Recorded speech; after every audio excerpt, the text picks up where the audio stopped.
أعوذ بالله من الشيطان الرجيم. بسم الله الرحمن الرحيم.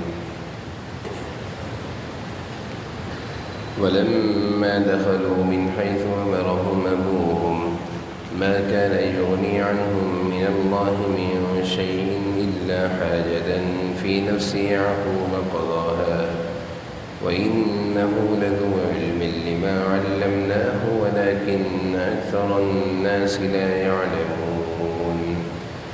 ولما دخلوا على يوسف آوى إليه أخاه قال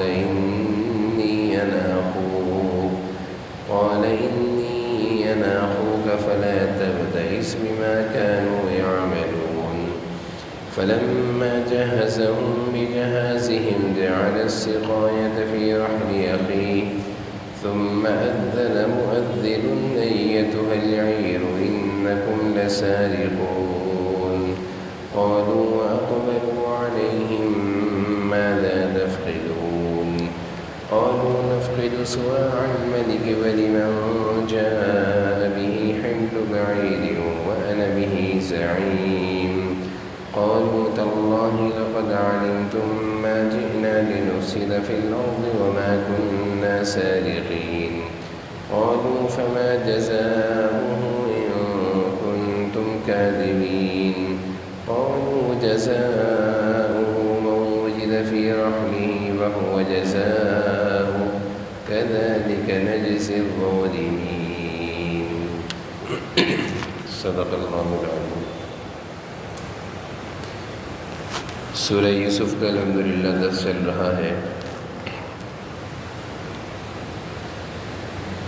اب تک کے درس میں حضرت یوسف علیہ السلام کے واقعے کا، ان کی زندگی کے حالات کا بہت بڑا حصہ ہمارے سامنے آ چکا ہے.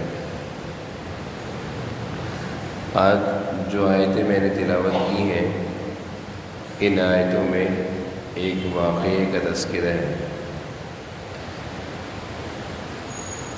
یہ میں پہلے بتا چکا تھا کہ حضرت یوسف علیہ السلام اور ان کے ایک بھائی بنیامین، یہ دونوں آپس میں سگے تھے، اور بقیہ حضرت یعقوب علیہ السلام کے جو بقیہ 10 بیٹے تھے وہ دوسری والدہ سے تھے، یعنی ستیلے تھے. تو قدرتی طور پر حضرت یوسف علیہ السلام کو بنیامین سے محبت تھی، اور قدرتی طور پر حضرت یعقوب علیہ السلام کو بنیامین اور یوسف سے محبت تھی، کیونکہ کم عمری میں ان کی والدہ کا انتقال ہو گیا. بنیامین اور حضرت یوسف کی جو والدہ تھیں ان کا انتقال کم عمری میں، یعنی بنیامین کی ولادت کے وقت ہو گیا تھا. حضرت یوسف بڑے تھے، بنیامین چھوٹے تھے. تو اس وجہ سے بھی، والدہ کے نہ ہونے کی وجہ سے بھی حضرت یعقوب علیہ السلام کو اپنے ان دونوں بیٹوں سے زیادہ محبت تھی.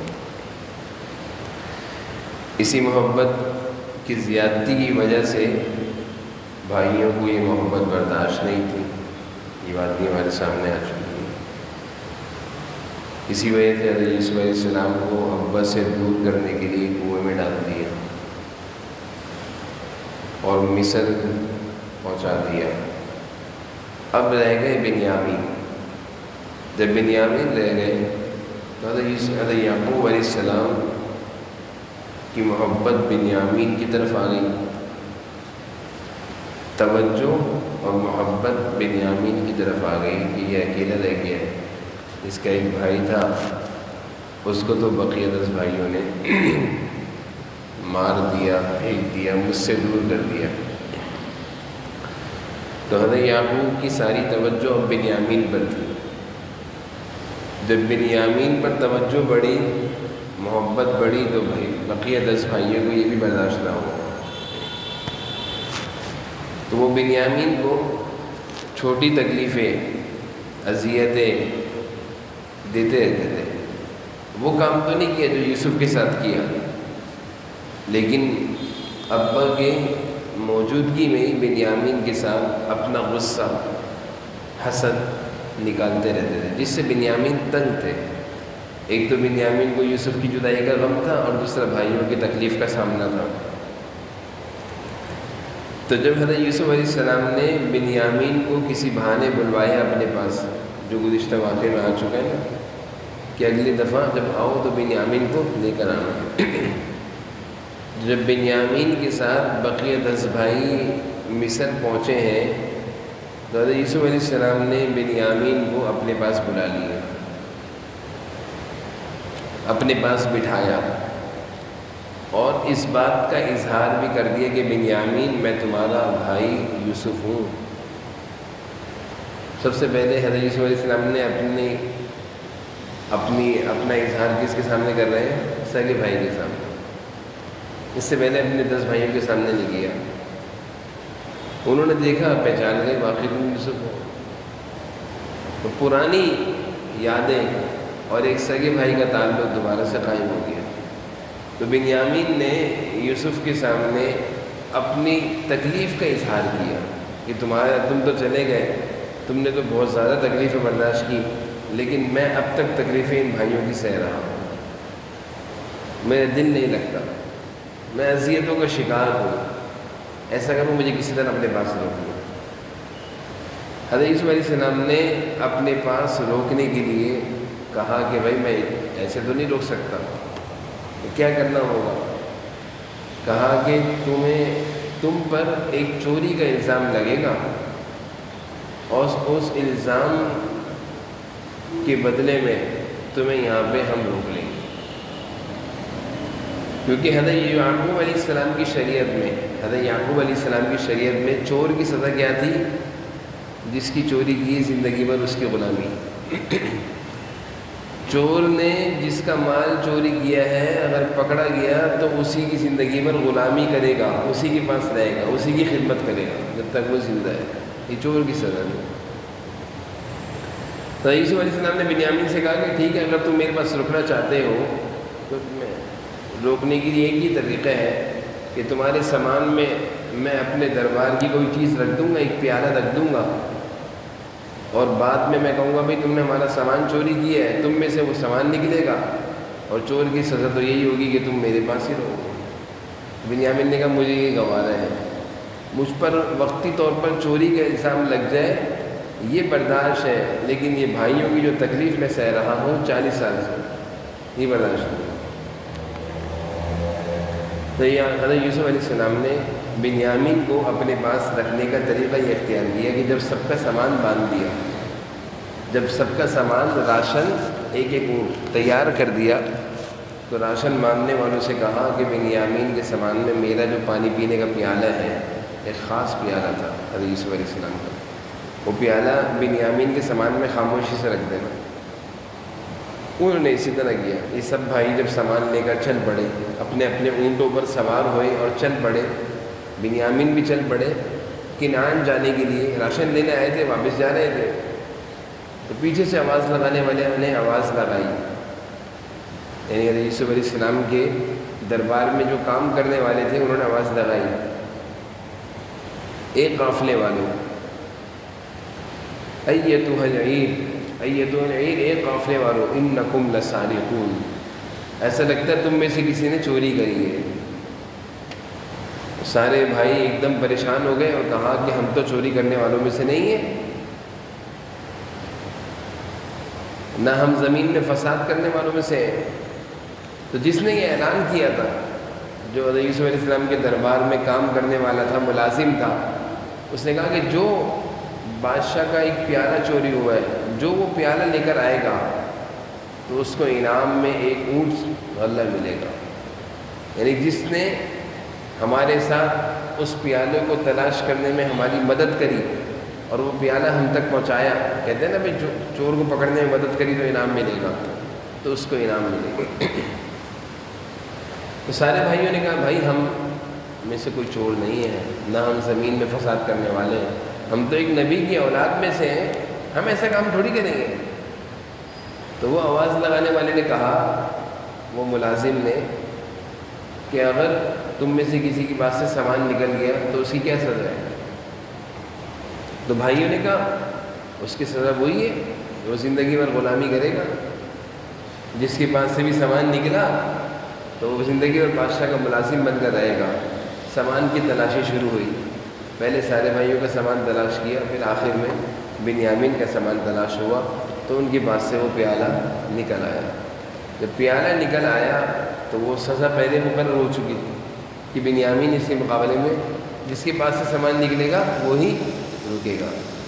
چنانچہ بنیامین کے سامان میں سے جب وہ پیالہ نکلا تو پھر حضرت یوسف علیہ السلام کو اپنے پاس بنیامین کے روکنے کا ایک بہانہ مل گیا۔ اس بہانے سے بنیامین حضرت یوسف علیہ السلام کے پاس رک گئے۔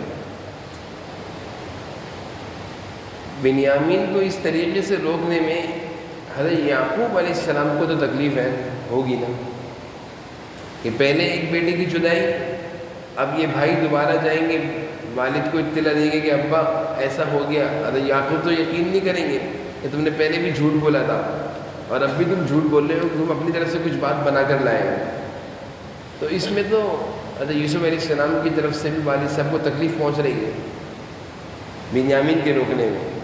تو مفسرین نے ان سارے سوالات کا ایک ہی جواب دیا ہے کہ اللہ کی طرف سے ایک آزمائش کا سلسلہ چل رہا تھا، اور اللہ تعالیٰ اپنے نیک بندوں کو آزماتے ہیں۔ اس سارے واقعے میں جہاں حضرت یوسف علیہ السلام کی آزمائش چل رہی ہے، ان کو ایک اونچے مقام تک پہنچانا ہے، وہاں حضرت یعقوب علیہ السلام کی بھی آزمائش چل رہی ہے۔ وہ اللہ کے بہت مقرب نبی تھے اور ان کو حضرت یوسف سے خصوصی محبت تھی، اور اللہ تعالیٰ کہتے ہیں محبت مجھ سے ہونی چاہیے، اولاد سے زیادہ نہیں ہونی چاہیے۔ تو اس محبت کی کمی کے لیے یوسف کو بیٹے باپ سے جدا کیا، جس میں حضرت یعقوب کی آزمائش کا سلسلہ شروع ہو گیا۔ تو حضرت اللہ تعالیٰ نے آزمائش میں جہاں ایک بیٹے کو جدا کرنا تھا وہاں دوسرے کو بھی جدا کرنا تھا، تو یہ آزمائش کا حصہ تھا، یہ ہو کر رہنا تھا۔ اس لیے حضرت یوسف علیہ السلام نے بنیامین کو اپنے پاس روکا۔ یعنی مشیت الہی میں یہ چیز طے تھی کہ یوسف کی جدائی کا بھی تمہیں صدمہ ہوگا اور بنیامین کی جدائی کا بھی صدمہ پہنچے گا، اور یہ دونوں تمہارے لیے آزمائش ہے، امتحان ہے، دیکھتے ہیں تم کتنا صبر کرتے ہو۔ حضرت یعقوب اللہ کے مقرب نبیوں میں سے صبر کیا، اور پھر بعد میں دونوں بیٹے مل گئے، بعد میں ملاقات ہو گئی۔ تو یہ آج کے سبق کا میں نے پورا خلاصہ، پورا واقعہ آپ کے سامنے رکھ دیا۔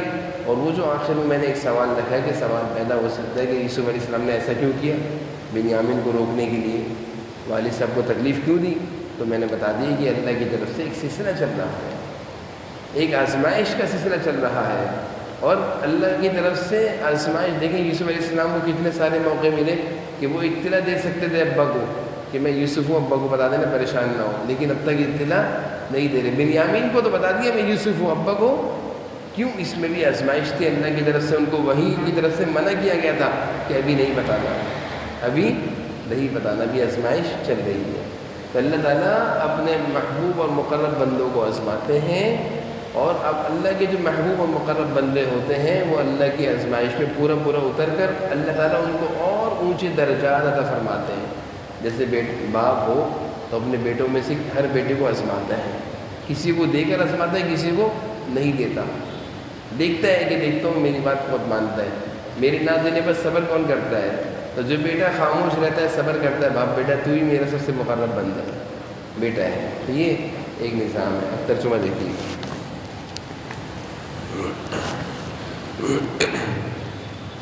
وَلَمَّا دَخَلُوا مِنْ حَيْثُ أَمَرَهُمْ أَبُوهُمْ، حضرت یوسف علیہ السلام نے اپنے بیٹوں سے کہا تھا، حضرت یعقوب علیہ السلام نے اپنے بیٹوں سے کہا تھا کہ سارے بھائی ایک دروازے سے داخل نہ ہونا، الگ الگ دروازے سے داخل ہونا۔ تو بیٹوں نے ابا کی اس بات کو پورا کیا۔ اللہ تعالیٰ یہی ذکر فرما رہے ہیں کہ بیٹوں نے ابا کی جو خواہش تھی اس کو پورا کیا، اور ساتھ میں اللہ تعالیٰ یہ بیان فرما رہے ہیں کہ حضرت یعقوب علیہ السلام نے ایک راستہ اختیار کیا تھا دنیا کی تکالیف سے بچنے کا۔ اصل تکلیف سے بچانے والی ذات تو اللہ ہے، دیکھیں آپ۔ اور جب وہ بھائی داخل ہوئے مصر میں، اسی طرح جس طرح ان کے والد نے حکم دیا تھا، وَلَمَّا دَخَلُوا، جب وہ داخل ہوئے سارے کے سارے بھائی مصر میں، حیث، اسی طرح ابوہم جس طرح ان کے ابا نے امرہم ان کو داخل ہونے کا حکم دیا تھا۔ کس طرح داخل ہونے کا حکم دیا تھا کہ ایک ساتھ داخل نہیں ہوئیے گا، الگ الگ دروازے سے داخل ہونا۔ اور میں نے اس کی وجہ بھی کل کے درس میں بتائی تھی، نظر بد سے بچانے کے لیے، ایک ساتھ داخل ہو گئے تو کسی کی نظر نہ لگ جائے کہ ماشاء اللہ سارے صحت مند بھائی ہیں، تو الگ الگ داخل ہونا، ایک ساتھ داخل نہ ہونا۔ ما كان يغني عنهم من الله ما كان يغني عنهم من الله من شيء إلا حاجة في نفس يعقوب قضاها، یہ عمل اللہ کی مشیت سے ان کو ذرا بھی بچانے والا نہیں تھا، لیکن یعقوب کے دل میں ایک خواہش تھی جو انہوں نے پوری کر لی۔ یعنی یہ جو عمل الگ الگ دروازے سے داخل ہونے والا تھا، یغنی عنہم من اللہ من شیء، اللہ کی مشیت یعنی اللہ کے فیصلے سے بچانے والا نہیں تھا، مگر الا حاجۃ فی نفس یعقوب قضاها، مگر حضرت یعقوب علیہ السلام کے دل کی ایک خواہش تھی وہ انہوں نے پوری کر لی۔ اصل بچانے والی ذات تو اللہ ہے، انسان اسباب اختیار کرتا ہے لیکن بچانے والے اللہ ہوتے ہیں۔ وَإِنَّهُ لَذُو عِلْمٍ لِّمَا عَلَّمْنَاهُ وَلَٰكِنَّ أَكْثَرَ النَّاسِ لَا يَعْلَمُونَ۔ اس جملے میں اللہ تعالیٰ حضرت یعقوب علیہ السلام کی تعریف فرما رہے ہیں کہ بے شک وہ ہمارے سکھائے ہوئے علم والے تھے، یعنی حضرت یعقوب ہم نے جو ان کو علم سکھایا تھا وہ اس علم کی بدولت علم والے تھے، وَلَٰكِنَّ أَكْثَرَ النَّاسِ لَا يَعْلَمُونَ، لیکن اکثر لوگ جانتے نہیں تھے۔ اب حضرت یوسف علیہ السلام نے بنیامین کو اپنے پاس بلایا جب وہ محل میں داخل ہوئے۔ وَلَمَّا دَخَلُوا عَلَىٰ یوسف، اور جب یہ لوگ یوسف کے پاس پہنچے، جب یہ سارے بھائی داخل ہوئے حضرت یوسف علیہ السلام کے پاس پہنچے، آوا الیہ اخا، آوا مانے اپنے پاس بلا لیا، ٹھکانہ دیا، اخا اپنے بھائی بنیامین کو۔ حضرت یوسف علیہ السلام نے اپنے بنیامین بھائی کو اپنے پاس بلا لیا۔ قال انی انا اخوک، اور ان سے کان میں کہا میں تمہارا بھائی ہوں، اظہار کر دیا کہ میں تمہارا وہی یوسف ہوں۔ فلا تبتئس بما كانوا يعملون، لہٰذا تم ان باتوں پر اب پریشان مہ ہو جو تمہارے ساتھ تمہارے بھائی کرتے رہے۔ تسلی بھی دے دی حضرت یوسف علیہ السلام نے، تسلی بھی دی کہ جو تم سے اب تک ان 10 بھائیوں کا رویہ رہا ہے نا، اب پریشان نہیں ہو، اب تم میرے پاس آ گئے، تسلی دی۔ جیسے کسی کے پاس انسان جاتا ہے تکلیف سہ کر، تو آدمی کیا کہتا ہے اب پریشان نہیں ہونا، میرے پاس آ گیا، اب تمہیں کوئی تکلیف نہیں پہنچے گی۔ تو تسلی دینا یہ بھی اچھے اخلاق کا، یعنی ایک اچھے انسان کی اچھی عادت ہے۔ ایک تو ہوتا ہے نا، ایک انسان پٹ پٹا کر مار کھا کر دنیا کے نقصانات اٹھا کر آ رہا ہے، اور جب وہ ہمارے پاس آئے تو ہم اس کو اور نا امید کر دیں۔ اور ایک یہ ہوتا ہے کہ کوئی انسان تکلیفیں اٹھا کر ہمارے پاس آئے، ہم کہیں پریشان نہ ہو، اب تم میرے پاس ہو۔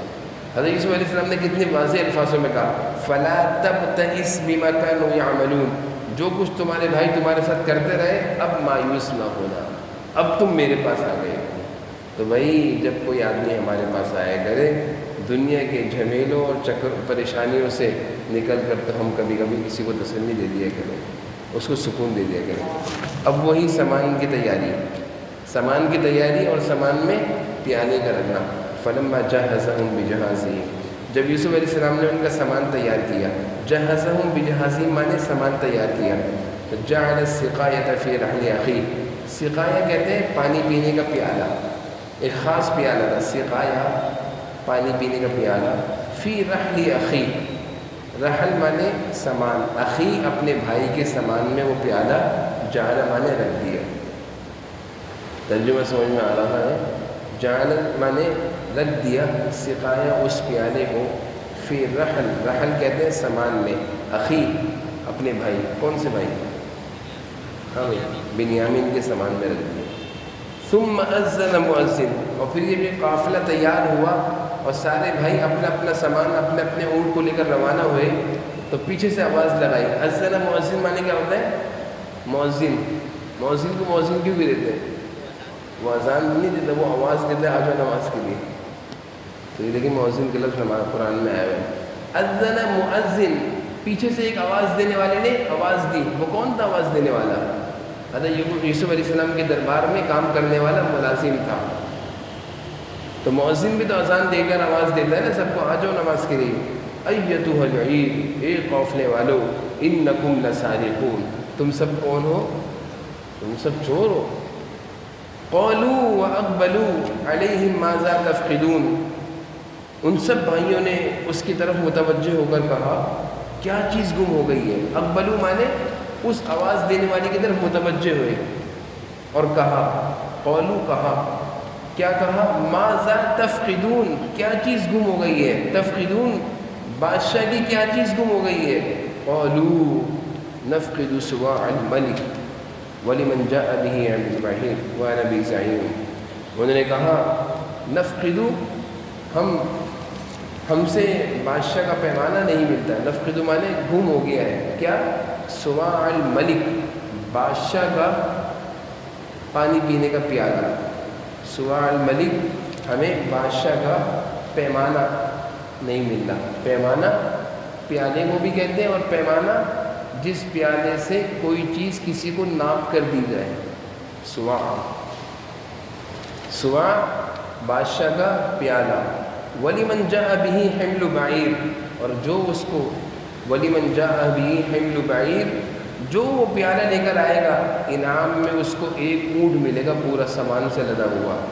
حمل بعیر کہتے ہیں، بعیر اونٹ. حمل مانے اونٹ بھی وہ جو سامان سے لدا ہوا، یعنی جو اس پیالے کو تلاش کرنے میں ہماری مدد کرے گا، چور کو پکڑنے میں ہماری مدد کرے گا، تو پھر کیا ہوگا؟ حمل بعیر، پورا ایک اونٹ. اس وقت کی سب سے بڑی ضرورت کیا تھی؟ راشن. تو راشن سے لدا ہوا اونٹ ملے گا. یہ اعلان کرنے والے نے کہا وَأَنَا بِهِ زَعِيمٌ، اور کہا میں گارنٹی دیتا ہوں، میں ضرور دلواؤں گا وہ، اگر پیالہ پکڑنے میں، چور کو پکڑنے میں ہمارے ساتھ مدد کی. سمجھ میں آ رہا ہے؟ اب حضرت یوسف علیہ السلام کے بھائیوں نے کہا، قالوا، ان سب بھائیوں نے کہا، تاللہ، اللہ کی قسم، لقد علمتم، آپ لوگ جانتے ہیں، ما جئنا، ہم نہیں آئے، لنفسد فی الارض، زمین میں فساد کرنے والے، یعنی ہم زمین میں فساد کرنے کے لیے نہیں آئے تھے. وما کننا سارقین، اور ہم چور بھی نہیں ہیں. ترجمہ سمجھ میں آ رہا ہے؟ بھائیوں نے کیا کہا؟ تاللہ، اللہ کی قسم، لقد علمتم، آپ لوگ جانتے ہیں، ما جئنا، ہم اس لیے نہیں آئے کہ لنفسد فی الارض، کہ ہم زمین میں کیا کریں گے؟ فساد. معلوم یہ چلا چوری ڈکیتی سے زمین میں کیا ہوتا ہے؟ فساد ہوتا ہے. لوگوں کی زندگی کا چین و سکون برباد ہوتا ہے، معاشرتی زندگی، آپس کی زندگی خراب ہوتی ہے، ہر شخص ڈر جاتا ہے. تو یہ بھائی کیا کہہ رہے ہیں؟ بھائی ہم زمین میں فساد کرنے والے نہیں ہیں. لنفسد فی الارض، لنفسد فی الارض کا ترجمہ کیا ہے؟ زمین میں فساد کرنے والے. وما کننا سارقین، اور نہ ہی ہم چور ہیں. جب بھائیوں نے یہ جواب دیا تو یوسف علیہ السلام کے درباریوں نے کہا، فما جزاؤہ، تو پھر کیا بدلہ ہونا چاہیے؟ ان کنتم کاذبین، اگر تم جھوٹے ہو، اگر تم کہتے ہو چور نہیں ہو، تو پھر کیا بدلہ ہونا چاہیے؟ جزاؤ، کیا سزا ہونی چاہیے اگر تم جھوٹے نکلے؟ ان کنتم کاذبین، اگر تم جھوٹے نکلے. قالوا، بھائیوں نے کہا، جزاؤہ، بدلہ سزا یہی ہے، من وجد فی رحلی، کہ جس کے سامان میں وہ نکلے گا، فہو جزاؤ، وہی اس کے بدلے میں گرفتار ہوگا، میں نے بتایا تھا نا حضرت یعقوب علیہ السلام کی شریعت میں چور کی سزا کیا تھی؟ جس کی سامان چوری کی اس کی زندگی میں غلامی کرو، خدمت کرو. تو یہی کہا بھائیوں نے اپنے ابا کی شریعت کے مطابق کہ جزاؤہ، بدلہ چور کا وہی ہوگا کہ جس کے سامان میں سے وہ نکلے پیالہ، وہ اسی کی سزا میں وہ خود ہی بھگتے گا سزا. کذالک نجزی الظالمین، اور کہا کہ اسی طرح ظالمین کو بدلہ دینا چاہیے. اب سامان کی تلاشی شروع ہو رہی ہے. اس آیت میں سامان کی تلاشی کا ذکر ہے. فبدأ بأوعیتہم قبل الرعاء، یار یہیں تک پڑھو نا، سامان کی تلاشی کا انشاءاللہ کل سے پڑھیں گے. اللہ تعالیٰ سے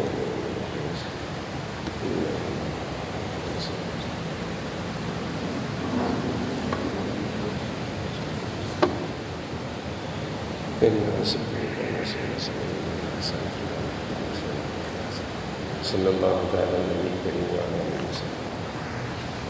بیشتی زبر نہیں.